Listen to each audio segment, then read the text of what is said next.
get over the fact that hip-hop isn't going anywhere, and it's a music, and it's a rebellious voice from all the younger people from ghettos. It touches people, you know what I mean? It affects so many aspects of life. Just everything. It's not just music, it's just a culture.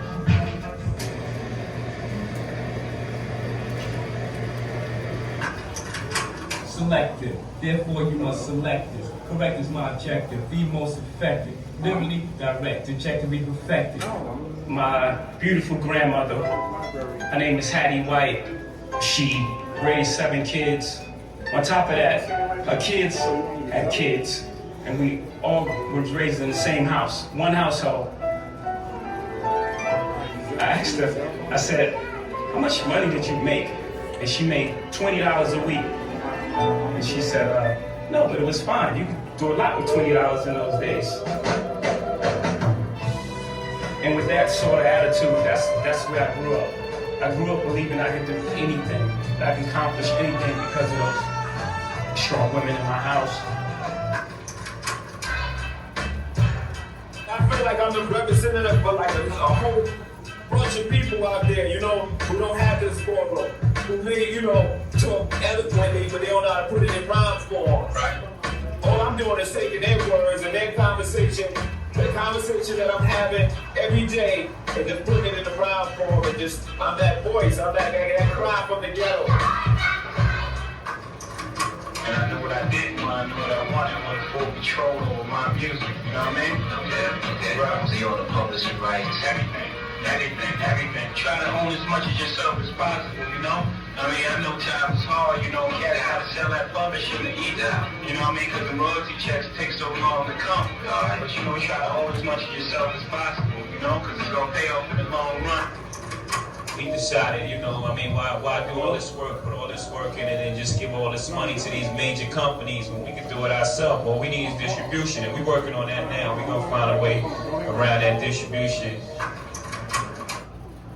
The record company was becoming successful, and we believed we could do anything at that point. He was like, well, they wouldn't give us a record deal. We started a record label. They won't give us a clothing deal. Let's start a clothing line. Just thought I had a responsibility to the culture to show it in a different light, that we can't ascend the executive levels, because who better to coach the players than the people who played the game? I like to advance every year, to advance myself. Have more fear going back than losing money. I'm sure when we walked in, we started Rock Nation, and everyone looked and said, Universal or Def Jam, like we built the brand. We are culture. Nothing moves without us. There's a knowing in being an artist. There's a knowing. You can't guess. You can't think. There's a knowing. And then a lot of people will try to put their fears on you. You can't do that. No, you can't do it. You're crazy. How are you gonna do that? How? My uncle said I never sold 1 million records. I sold 1 million records like 1 million times. You know, you get to a point in your life when you like really focus on what's important.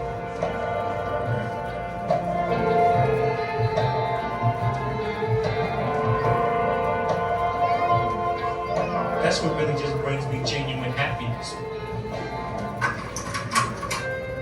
Our kids, they don't have those, they don't have a legacy. So, you know, they don't have those businesses that they can just, you know, step into. We want to put together something real special that our kids and our kids' kids know I have a place, I have something for me at Rockefeller, you know. So my goal is that the next generation can have a better start than I had.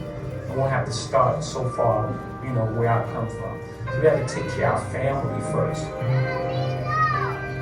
And that's all I want to do for the young. I want them to be better than me. I want them to go further. I want to look back and be like, man, they took that baton and like, look what they did with it.